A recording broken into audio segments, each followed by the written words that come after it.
Assalamualaikum warahmatullahi wabarakatuh. Salam sejahtera, sampurasun budaya. Bertemu kembali dengan channel Skuliah. Nah, untuk pertemuan kali ini kita akan membahas tentang Assassin ya. Jadi pada pertemuan sebelumnya kita sudah pernah membahas juga tentang film Kingdom of Heaven ya, tentang Kingdom of Heaven. Nah, sekarang kita akan ada sedikit materi tambahan sebetulnya dari materi Kingdom of Heaven. Karena pada cerita atau review ya, analisis film Kingdom of Heaven itu menyebutkan terkait dengan Salahuddin Ayyubi, lalu ada King Badwin, Renal, Perang Salib dan sebagainya ya. Nah, ini terkait dengan Perang Salib. Ada fakta yang menarik juga ternyata di sini, yaitu terkait dengan Assassin ya. Jadi Assassin. Nah, Assassin sendiri kan sempat booming ya, sempat ramai di dunia game ya, karena memang Assassin ini booming karena game online atau game-game di PlayStation. Assassin's Creed judulnya itu ya.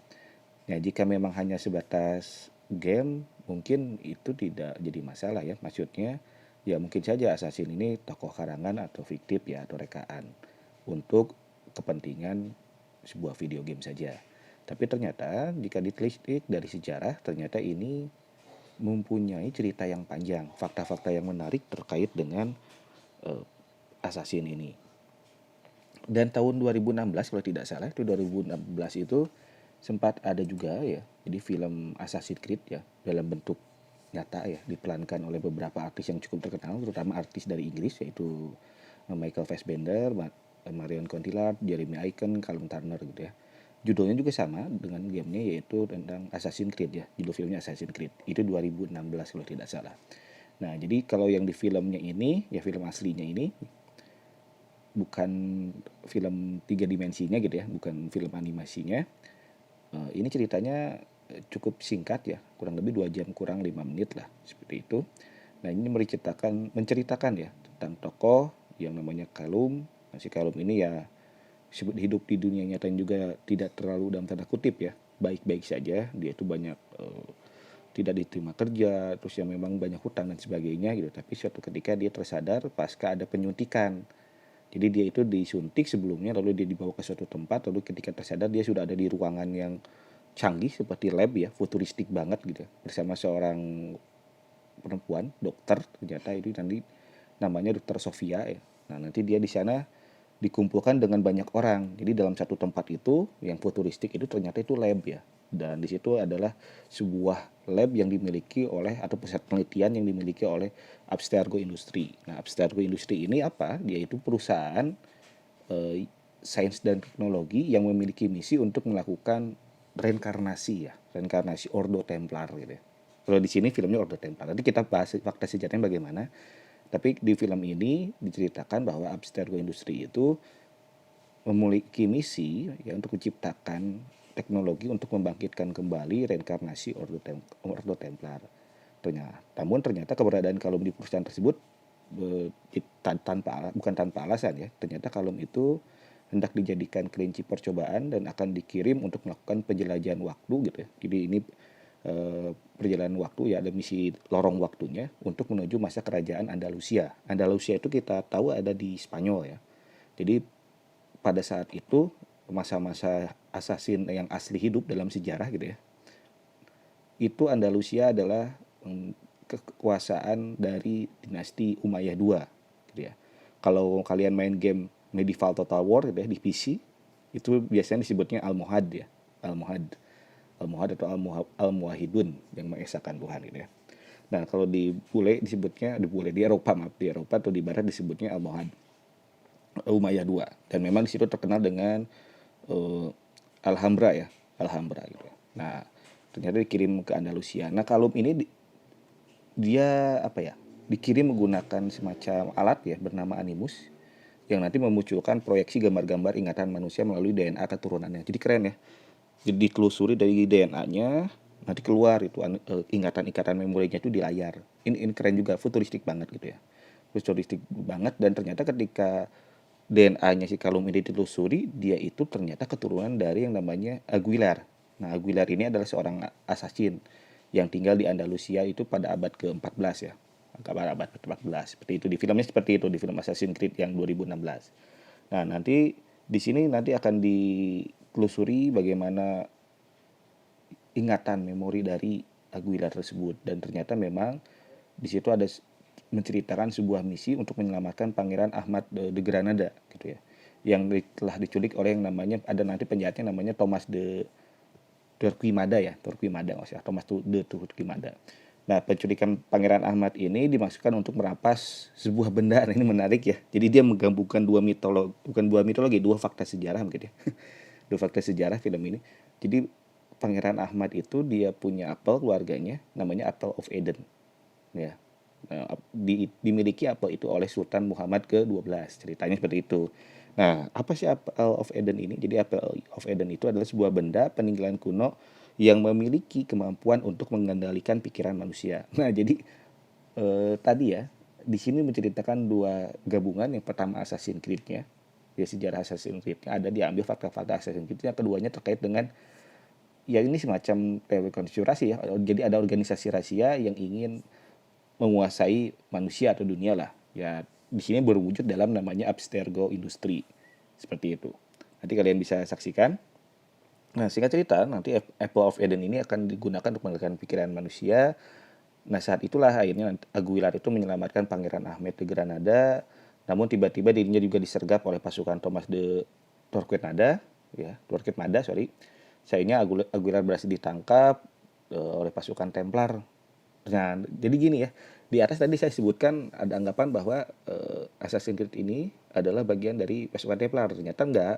Pasti tonton filmnya lebih lengkap lagi, ternyata ditelusuri, ya itu sejarahnya sudah betul ya, fakta-faktanya sudah sesuai, cukup sesuai. Jadi baik Assassin's Creed dengan kesatria Templar itu memang berbeda gitu ya. Seperti itu. Nah, nanti kita akan lanjutkan lagi. Jadi tadi sudah disampai pada apel ini ya, surga gitu, Apple of Eden gitu ya, seperti itu.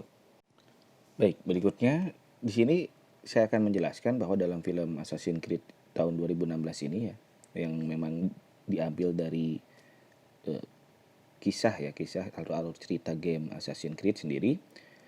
Jadi memang di sini akan dijelaskan bahwa pasukan Templar ya, yang berwujud dalam sebuah industri tadi, yang namanya itu tadi Abstergo ya, Abstergo industri itu memang bertujuan untuk menguasai dunia. Jadi memang di sini nanti kesannya itu Templar diwujudkan atau ditampilkan sebagai musuh dari Assassin's Creed itu sendiri. Nah, di sini memang betul secara fakta sejarah pun seperti itu. Tapi sekali lagi saya tekankan di sini terkait tujuan Templar untuk menguasai dunia, mendapatkan Apple of Eden, lalu untuk mengendalikan pikiran umat manusia, itu saya kurang setuju ya. Saya kurang setuju. Nanti kita akan bahas kenapa seperti itu, karena dalam fakta sejarahnya memang tidak seperti itu. Apakah Templar punya keinginan untuk menguasai dunia? Ya kalau melihat dari sejarah zaman dulu di abad 11-an gitu ya, sampai nanti abad ke-14-an, ya Templar tidak sampai punya kekuatan ya, kesatria Templar itu tidak sampai punya kekuatan untuk melakukan hal itu. Meskipun nanti dari Templar ini juga ada beberapa yang akhirnya membuat sebuah organisasi yang namanya kita kenal sebagai Freemason tadi ya, pemecah batu seperti itu. Baik, kita lanjutkan ke fakta sejarahnya. Nah, ini fakta sejarahnya. Assassin itu sendiri memang ada ya. Assassin itu memang ada, dan itu memang sebuah kelompok ya yang didirikan oleh namanya Hasan al-Sabah, Hasan bin Sabah ya istilahnya, Hasan al-Sabah atau orang tua dari lembah Alamut ya. Jadi Alamut itu tempat markasnya kaum assassin ya. Jadi bukan pembunuh bayaran, pasukan spesialis, pasukan khusus ya, semacam Kopassusnya dari pemimpin dinasti Fatimiyah ya di Mesir itu, atau dari sekte Ismailiyah ya, Islam Syiah. Islam Syiah itu punya sekte namanya sekte Ismailiyah gitu ya. Itu Ismailiyah ini salah satunya adalah Assassin. Nah, Assassin ini didirikan oleh Hasan bin Sabah atau Hasan al-Sabah ya. Sebenarnya korpsnya bukan Assassin, namanya itu Al-Fidai ya, pasukan ibaratnya pasukan Ibrani mati ya, nama aslinya itu Al-Fidai. Nah, namun karena memang orang Barat ya, Eropa pada saat itu, ketika kontak dengan Islam itu pada saat perang salib itu sangat ketakutan. Ya ini fakta sejarah seperti itu. Memang beberapa sumber Barat, sumber Eropa tidak mengakui hal itu ya, tapi dalam beberapa sumber di Islam maupun yang lebih netral di Barat maupun di Islam, ada beberapa penulis yang mengatakan memang pasukan-pasukan salib itu ketakutan dengan sekte Ismailiyah, yaitu karena mempunyai salah satunya itu adalah assassin. assassin sendiri kan sebenarnya diambilnya agak debatable ya. Kenapa gunakan istilah assassin? Assassin kan kalau di bahasa Inggrisnya pembunuhan atau pembunuh ya gitu ya. Tapi sebetulnya kan assassin diambil dari kata hasis ya. Hasis itu artinya pemadat gitu ya. Karena kan konon katanya dalam beberapa fakta sejarah, saya ambil satu buku referensi dari barat saja, judulnya itu Assassin ya, pembunuh dari lembah Alamut, itu sudah diterjemahkan dalam bahasa Indonesia, penulisnya seorang orientalis yang cukup terkenal di Eropa dan di dunia Islam, namanya itu Bernard Lewis ya, Bernard Lewis. Nah, kata Bernard Lewis, assassin sendiri diambil dari kata hasis, hasis artinya itu pemadat ya. Jadi pasukan-pasukan assassin ini atau Al-Fida ini ketika nanti akan menjalankan misi, kan kenapa mereka sampai berani dan sebagainya, karena mereka punya doktrin, punya semacam pengkaderan gitu, sebuah ritual. Jadi orang yang akan dikirim besok untuk membunuh itu akan dikasih obat bius gitu, semacam hasis, menghisap atau menghirup semacam ya apakah kokain atau narkotika ya seperti itu, untuk membuat dia tidak sadar dan berhalusinasi, dan ketika dihalusinasi ini ada indoktrinisasi, itu yang dikatakan Bernard Lewis. Apakah faktanya seperti itu? Ya itu harus dikonfrontir lagi. Tapi dia mencatat seperti itu dengan menyebutkan beberapa fakta Bernard Lewis ini terkait dengan bagaimana ritual pengrekrutan, ritual indoktrinisasi dari assassin. Makanya assassin itu diambil dari kata hasis ya, pemadat, pencandu. Nah, jadi ketika sudah tiba-tiba dalam keadaan setengah tidak sadar, si pemuda itu bangun, loh ini kayak di mana ada taman-taman gitu ya, ada kayak ibaratnya dia berpikir mungkin ini surga gitu. Nah, jadi ketika bisa tersadar kembali, dia ingin kembali ke sana, ke surga itu. Nah, tapi dengan cara ya kamu harus punya misi, misinya itu melakukan misalnya tugas ini, tugas A, tugas B, tugas C dan sebagainya dan seterusnya ya, seperti itu. Nah, itu tadi terkait dengan bukunya Bernard Lewis. Ya, ya dia orang orientalis, jelas banget dia orientalis. Apa sih maksudnya orientalis itu? Ya nanti kita akan bahas istilah orientalis ini, tapi yang jelas dia Bernard Lewis ini punya basic penguasaan sejarah. Dia seorang sejarawan barat atau Eropa yang memang menulis sejarah-sejarah timur, terutama sejarah Islam. Nah, kita kembali dulu ke assassinnya sendiri. Nah, assassin sendiri kan itu bagian dari Syiah Ismailiyah ya. Jadi aliran bukan aliran ya. Syiah itu, Islam Syiah itu jadi nanti pecah menjadi dua aliran gitu ya. Aliran yang Ismailiyah gitu ya, dengan yang satu lagi Isna Asyariyah yang 12 imam yang seperti sekarang ada di Iran ya, jalur Iran ya. Nah, yang Ismailiyah ini memang cukup unik sektenya karena dia itu istilahnya ya dibuat ya, dibentuk, didirikan oleh seorang tokoh ya, seorang tokoh namanya itu Abdullah bin Maimun Al-Qodah gitu ya. Nah, Abdullah bin Maimun ini ya banyak referensi yang menyebutkan uh, dia ini seorang dukun. Tapi sebenarnya referensi tentang Ismailiyah ini sangat misterius ya. Jadi ini sekte yang paling misterius di Islam gitu. Aslinya sangat misterius banget. Sumber-sumbernya pun sangat jarang. Kalaupun ada beberapa itu juga simpang siur, benar tidak bisa dipertanggungjawabkan atau tidak gitu, seperti itu. Nah, jadi sekte Ismailiyah ini ya, atau merupakan bagian dari sekte Syiah ya, yang pengaruhnya sangat besar dalam sejarah peradaban Islam ya. Jadi ada beberapa yang menjadi fakta sejarah Islam, sejarah peradaban Islam, itu semuanya dicetus oleh sekte Ismailiyah ini. Yang pertama ada yang namanya gerakan Qoramitah gitu ya. Nanti kalau kalian belajar sejarah Islam, peradaban Islam ada namanya Qoramitah. Qoramitah itu dia gabungan dari kebatinan komunis ya. Itu yang sampai mencokel Hajar Aswad ya, batu hitam yang ada di Ka'bah itu mereka gitu, kelompok mereka. Yang keduanya itu Durus. Nah, Durus ini juga terkenal sampai sekarang, ada semacam aliran kepercayaan kalau nggak salah di Lebanon ya, itu ada yang namanya Durus ya. Jadi Durus itu nanti ada apa ya istilahnya, pelanjut aliran dari Fir'aunisme. Apa itu Fir'aunisme ya, nanti silakan lah, nanti kita akan bahas satu persatu. Berikutnya ada dinasti Fatimiyah ya. Fatimiyah itu ternyata kan sektenya sekte Ismailiyah ya, yang ada di Mesir yang kemarin kita bahas di episode Kingdom of Heaven ya, di mana ada sekte Fatimiyah, bukan sorry, kerajaan Fatimiyah, yaitu salah satunya adalah dinasti yang merupakan aliran agamanya itu sekte Ismailiyah. Dan ini kan Fatimiyah itu mengambil upeti ya dari Abbasiyah yang Sunni dipalak sama Fatimiyah yang Syiah Ismailiyah gitu. Padahal Abbasiyah lebih gede wilayahnya ya, tapi kita lihat kesampingan dulu sejarah itu. Nah, berikutnya ada sebuah kelompok yang semacam Illuminati ya. Kalau di barat tuh Illuminati, kalau di Islam itu sudah ada ternyata lebih awal. kalau kalian paham, dan itu dibuat oleh orang-orang sekte Ismailiyah ini. Jadi sekte Ismailiyah ini meskipun dia itu misterius dan kadang ajaran-ajarannya agak aneh gitu ya, tapi itu banyak pengikutnya dari orang-orang saintis gitu. Salah satunya kalau nggak salah itu adalah Ibnu Sina. Kan kebayang tuh bapak kedokteran modern itu, Ibnu Sina ternyata dia seorang anggota Ismailiyah gitu ya. Nah, jadi organisasi itu namanya kalau di Islam tuh namanya Ikhwanus Safa. Ikhwanus Safa, Ikhwan As-Safa itu kalau bagi saya itu hampir sama seperti Illuminati di Eropa gitu ya. Dan baru yang terakhir nanti ada pasukan Al-Fida ya. Al-Fida itu assassin ini seperti itu. Jadi ini benar-benar membuat sejarah banget gitu ya sekte Ismailiyah ini dalam sejarah peradaban Islam maupun di Eropa seperti itu. Nah, kita kembali lagi kenapa dipilih Lembah Alamut misalnya Hasan bin Sabah dalam membuat sekte atau markas dari assassin ini. Nah, kalau berbicara tentang sekte Ismailiyah dan Assassin's Creed, jadi kita harus pahami dulu bahwa sekte Ismailiyah merupakan aliran dalam tubuh Islam Syiah gitu ya. Itu punya banyak ragam juga. Jadi meskipun Fatimiyah ya disebut sebagai sekte Ismailiyah, penguasa Mesir yang akhirnya menguasai Palestina lalu mengganggu ya penziarah Kristen itu lalu akhirnya memicu perang salib pertama, kedua dan ketiga itu ternyata Ismailiyah, tapi berbeda dengan Ismailiyah yang arus utama gitu ya. Jadi kalau Ismailiyah yang Fatimiyah itu yang moderatnya. Nah, ini ada yang garis kerasnya gitu. Jadi nanti sekte Ismailiyah ini kan pecah dua ya, pecah dua, nanti ada yang memang kalau nggak salah pro Nizar ya, Nizariyah itu biasanya ini dipimpin, bukan biasanya, ini dipimpin oleh ya tadi ya Hasan bin Sabah atau kaum assassin, yang satu lagi yang Fatimiyah itu. Nah, kita bahas dulu tentang Hasan bin Sabahnya. Jadi Hasan bin Sabah itu merupakan kesatria pendukung setia Nizar gitu ya. Siapa ini Nizar sih?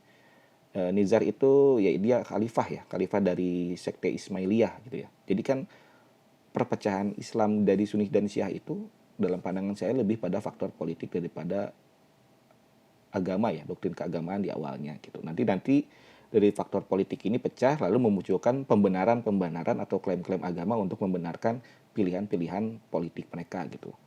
Seperti itu ya. Jadi memang karena terlalu Islam itu bersifatnya sosial banget gitu ya. Bukan duniawi. Lebih memang mengedepankan bagaimana menjelaskan tentang kehidupan sosial gitu. Dan akhirnya ya mudah menjadi dinamika dalam hal sosial gitu, dibandingkan dengan doktrinnya. Jadi doktrin keagamaannya sudah sangat sulit kalau saya lihat sangat sulit untuk terbantahkan, tapi dalam hal aplikasi atau dalam hal sosial ini memang akhirnya jadi sering muncul pergesekan atau friksi seperti itu ya. Nah, untuk Hasan bin Sabah sendiri dia kesatria pendukung setia Nizar. Ya dia intinya tak terima lah Nizar itu dijatuhkan oleh kelompok lain di dalam tubuh Ismailiyah. Tapi karena tak punya kekuasaan berarti di Mesir, maksudnya di Fatimiyah ya. Nah, dalam upaya membalas dendam tersebut pada dinasti Fatimiyah, Hasan bin Sabah ini dia pergi ke Mesir. Ke Persia. Persia itu sekarang Iran ya. Pergi ke Persia. Di sana dia mengorganisasi kekuatan untuk mendirikan kelompok baru yang intinya tadi ya untuk melawan dari dinasti Fatimiyah yang telah menjatuhkan Nizar gitu. Kelompok yang menjatuhkan Nizar di dinasti Fatimiyah di Mesir. Nah, nanti kelak nantinya yang Hasan bin Sabah ini kan dikenal dengan tadi yang seperti saya bilang di awal, yaitu Ismailiyah Nizariyah gitu ya, atau Ismailiyah Timur. Sedangkan yang di barat itu Musta'aliyah. Nah, ini jadi kan nanti ada perbuatan kekuasaan ya, yang Nizar meninggal terus pinginnya anaknya, tapi nggak boleh sama pendukung yang menentangnya posisinya pinginnya si Musta'ali gitu ya, Musta'ali yang naik jadi sultan atau khalifahnya Fatimiyah gitu. Jadi ada perebutan kekuasaan politik. Jadi kalau yang Nizariyah atau Ismailiyah Nizariyah itu yang timur, yang assassin, sedangkan yang Musta'aliyah yaitu Ismailiyah barat ya. Dalam hal ini dinasti Fatimiyah yang menguasai Mesir gitu ya. Nah, akhirnya nanti Hasan bin Sabah ini dia membuat sebuah kekuasaan ya, benteng gitu ya, di sebuah wilayah namanya Al-Maut yaitu kalau salah. Dan beberapa wilayah di sekitarnya. Karena kemudian mendirikan benteng-benteng yang kokoh dan akhirnya nanti pasukan assassin ini atau Al-Fida ini di sana dididiknya itu. Gitu. Jadi semacam camp ya. Jadi ibaratnya itu kota militer lah di sana tuh. Nah, nanti Hasan melatih para pemuda pengikut berikutnya di situ. Nah, assassin ini akhirnya lahirnya di sana ya, di kelompok di Zariyah gitu ya, Ismailiyah Timur gitu ya, seperti itu. Nah, bagaimana setelah mengkadar dan mendidik para assassin ini? Ya banyak berhasil. Tingkat keberhasilan mereka mungkin kalau dipresentasikan hampir 90% selalu berhasil ya. Termasuk ketika membunuh atau melakukan penculikan, pembunuhan para politisi-politisi dari Ismailiyah Barat atau Mustaliyah ya di Mesir, itu selalu berhasil. Jadi pinter banget, mereka itu semacam ninja, ya ninja seperti itulah, seperti ninja atau agen intelijen spionase yang memang punya teknik-teknik dalam membunuh gitu ya. Itu keren, mereka itu memang terampil sekali. Nah, di bukunya Bertrand Lewis pun juga dijelaskan bagaimana misalnya seorang apa namanya assassin itu ketika akan melakukan pembunuhan ya misi pembunuhan kepada seorang jenderal atau tokoh atau sultan, itu mengamati, berkamuflase dulu, mengumpulkan informasi, mencatat jam-jam tertentu ya, misalnya di aktivitasnya jam segini pergi kemana-kemana, itu udah modern banget pada masa itu ya, sampai seperti sekarang juga sama spionase atau intelijen seperti itu. Lalu akhirnya nanti jenderal tentara salib dibunuh atau misalnya pangeran dari dinasti Fatimiyah ada yang meninggal, nah itu pasti ulah dari yang namanya assassin atau kelompok Al-Fidai dari Hasan bin Sabah ini. Namun yang menariknya dalam pandangan Bernard Lewis, assassin ini punya kekurangan, kata Bernard Lewis ya. Kekurangannya itu adalah dia tidak bisa mengalahkan pasukan Templar. Nah, ini sebenarnya yang agak menggelitik saya karena saya beda pandangan dengan Bernard Lewis. Nah, disinilah saya berpikir ada pandangan orientalisme. Ya, orientalisme itu kan bagaimana Barat memandang Timur, bagaimana orang-orang Eropa memandang peradaban di luar Eropa, di luar bangsanya sendiri, yaitu salah satunya peradaban Timur. Timur ini ada Islam, ya Timur Tengah gitu ya. Lalu China, Tiongkok, lalu Jepang dan sebagainya. Itu kan banyak ya, Persia dan sebagainya. Itu disebut dengan peradaban Timur. Nah, di sini ada bias, ada ketimpangan, ada ketidakakuratan dari Bernard Lewis dalam bukunya tersebut gitu ya. Bagi saya malah banyak dari jenderal-jenderal atau tentara salib yang memang mati di tangan atau terbunuh di tangan assassin atau kaum Al-Fidai ini gitu. Jadi assassin tidak takut, meskipun kalau ukurannya perang langsung terbuka di lapangan besar ya sulit. Tapi kan assassin ini dia punya semacam teknik tersendiri ya, teknik sendiri. Jadi mereka itu memang istilahnya perangnya perang tingkat tinggi gitu. Daripada harus menghabiskan banyak pasukan, lebih baik ya langsung kepala-kepalanya yang atau jenderal-jenderalnya yang dibunuh atau rajanya yang dibunuh supaya selesai, tidak menimbulkan korban. Nanti kan ada istilah ketika saya pernah baca buku tentang ninja dan kaum samurai kan, seolah-olah lebih terhormat samurai karena mereka mau bertarung lawan satu, bertempur di medan perang, sedangkan ninja itu mengendap-endap dan sebagainya, tanpa diketahui bahwa ninja itu juga adalah bentuk perlawanan dari keegoisan para samurai. Kalau samurai kalian pernah baca suatu buku, nanti saya jelaskan buku tersebut di episode berikut yang lain gitu ya. Samurai itu kan ibaratnya kayak gangster gitu, kayak geng gitu. Jadi kalau kalau udah jalan bergerombol di kota itu dia bikin onar terus tuh para samurai itu, gitu ya. Nah, orang-orang rakyat biasa yang tidak suka dengan kesewenang-wenangan para samurai ini akhirnya membuat sebuah kelompok gitu ya. Salah satunya namanya ninja gitu. Ya sama seperti di Assassin ini, ya Al-Fidai juga seperti itu. Jadi ya kalau bertarung lawan satu sebetulnya ya tetap menang assassin. Mereka punya teknik bertarung yang banyak, gitu, teknik menggunakan senjata lebih banyak daripada pasukan Templar atau tentara salib yang mungkin hanya menguasai beberapa saja. Jadi memang mereka itu diberikan pengetahuan dulu gitu, assassin atau Al-Fidai ini. Itu yang membedakannya gitu ya. Jadi kalau kita lihat dari teori ya, namanya teori orientalisme, yang nulisnya Edward Wadi Said, dia seorang pemikir, ilmuwan, filsuf dari Palestina gitu ya. Nah, Edward Said ini dia bikin buku judulnya Orientalisme. Itu bagus banget bukunya. Itu buku rujukan mahasiswa-mahasiswa sejarah yang ingin membahas tentang bagaimana orang barat menulis tentang sejarah timur gitu ya. Nah, Orientalisme ini intinya kan ya tadi mengkritik kayak Bernard Lewis. Dia memang oke, dia banyak sumbernya, betul sumber-sumbernya, tapi ketika membaca sumber-sumber itu dia masih punya yang namanya bias gitu. Bias itu ketidakobjektifan gitu ya. Ketidaknetralan dalam melihat fakta-fakta gitu. Padahal faktanya kan misalnya assassin tidak takut dengan Templar, ditulisnya kayak takut seperti itu ya. Karena Templar ini organisasi yang lebih terstruktur gitu, lebih rapi organisasinya. Padahal lebih rapihan assassin dong. Assassin sangat rapi banget gitu ya.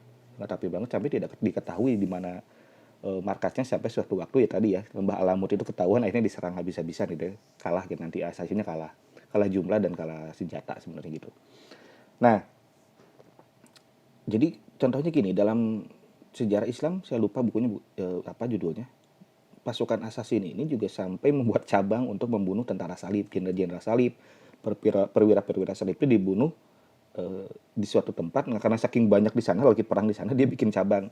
Nama cabangnya itu namanya Halab Syria gitu. Nah, di sana kekuatan mereka sangat besar sehingga mampu membunuh semua penguasa Abbasiyah. Jadi penguasa Abbasiyah pun dibunuh oleh assassin banyak gitu ya.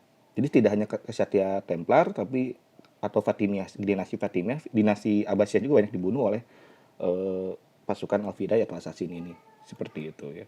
Nah, baru nanti hancurnya Alamut ini, Lembah Alamut ini, Al-Maut ya, yang dipimpin oleh Hasan bin Sabah atau pasukan Al-Fidah dan Nasrani, hancurnya itu ketika kalau nggak salah Sultan Baibar ya. Ya, Sultan Baibar ini dari dinasti Mamluk ya. Mamluk itu menghancurkan mereka pada abad ke-13. Jadi dari abad ke-9 ya, itu kuat banget mereka itu. 9 atau 10 lah, sampai abad 13 mereka ada itu assassin. Abad 13 baru dihancurkan oleh Sultan Baibar. Nanti kita bahas kapan-kapan juga tentang siapa ini Sultan Baibar dari dinasti Mamluk. Nah, jadi Fatimiyah akhirnya nanti kan runtuh. Kalau Fatimiyah runtuh, yang di Mesir itu runtuh oleh Salahuddin Ayyubi ya. Ketika udah menguasai Palestina, yang kita bahas kemarin di King of Heaven, dia alihkan langsung dari Yerusalem itu peperangan di Palestina itu ke Mesir. Nanti Fatimiyah ini hancur. Fatimiyah ini hancur. Tapi Salahuddin Ayyubi kan memang dia itu spesialis untuk ini ya, untuk berbuat kasih gitu ya. Meskipun perang tapi dia banyak memberi kasih juga. Jadi nggak asal perang itu nggak asal membunuh, ada tujuan-tujuan mulia gitu ya. Seperti dia pernah bilang ke Richard de Lionheart kan, kita berperang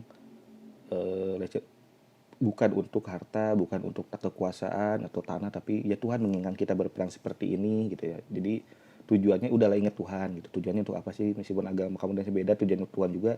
Tapi jangan sampai pas ketika berperang kita tujuannya untuk membunuh, untuk mengambil dan sebagainya. Jadi membunuh itu cara terakhir lah gitu. Istilahnya Salahuddin Ayyubi ya. Nah, nanti Fatimiyahnya jatuh oleh Salahuddin Ayyubi. Nah, berarti yang Musta'ali ya atau Ismailiyah Barat itu runtuh. Ya. Nanti kalau nggak salah Musta'alinya tetap ada ya, pendukung-pendukungnya tetap ada, tidak jadi nyamar ya, nyamar jadi pedagang ya. Jadi sisa-sisa dinasti Fatimiyah yang Musta'ali yang di Mesir ini memang hancur, dinastinya tidak bisa bangkit lagi, tapi ada beberapa kelompok atau pengikutnya yang masih bertahan, dia kabur menyamar menjadi pedagang sampai di India. Nah, nanti kita akan lihat di India itu juga banyak Syiahnya gitu ya, termasuk Syiah Ismailiyah yang Musta'ali ini. Nah, sedangkan bagaimana yang Nizar dengan yang asasinnya ini, yaitu tetap bertahan sampai nanti Baibar hancur. Gitu. Nah, jadi kata Edward Said, Bernard Lewis itu tidak objektif, termasuk dalam melihat fakta-fakta sejarah. Meskipun sudah ada fakta-fakta sejarah baik dari penulis Barat dan Timur, itu masih dibumbui dengan dia tidak mau gitu peradaban Barat itu lebih rendah atau di bawah dari peradaban Timur Oriental ya, yang jadi Oriental itu harus tetap di bawah yang West, yang Barat gitu ya, seperti itu. Nah, itu yang dimaksud dengan Orientalisme. Nah, dalam buku Bertrand Lewis itu fakta-fakta sejarah yang sudah betul, tapi ada beberapa analisis dia atau pendapat dia yang kurang tepat. Salah satunya tadi ya, bahwa assassin itu takut dengan pasukan Templar, yang enggak seperti itu, tidak seperti itu ya. Nah, jadi akhirnya nanti juga ada misi ketika kalau nggak salah Hasan bin Sabah nyuruh assassin atau Al-Fidah untuk membunuh Salahuddin. Tapi kan tidak jadi ya, tidak jadi, dan akhirnya malah entah ini gimana ceritanya, apakah tidak jadi dibunuh atau seperti apa, ada istilahnya tidak dibunuhnya itu karena ada yang bilang bahwa pembunuhnya atau Hasan bin Sabahnya itu merasa terpukau dengan kepribadian Salahuddin. Ada juga tertangkap si pembunuh Al-Fidainya ini atau asasinnya tertangkap oleh Salahuddin, lalu Salahuddin menginterogasi lalu menanyai siapa kepalanya, lalu hampir diserang gitu ya, Alamutnya itu oleh Salahuddin Ayyubi. Akhirnya ada perjanjian kerjasama antara dua orang berbeda aliran ini gitu, seperti itu. Itu mungkin yang bisa saya sampaikan terkait dengan film Assassin dan game Assassin's Creed. Semoga bermanfaat. Bertemu kembali nanti di acara kuliah dalam analisis atau film atau podcast komik maupun buku tentang hal-hal yang menarik di dunia ini. Terima kasih. Saya ucapkan terima kasih.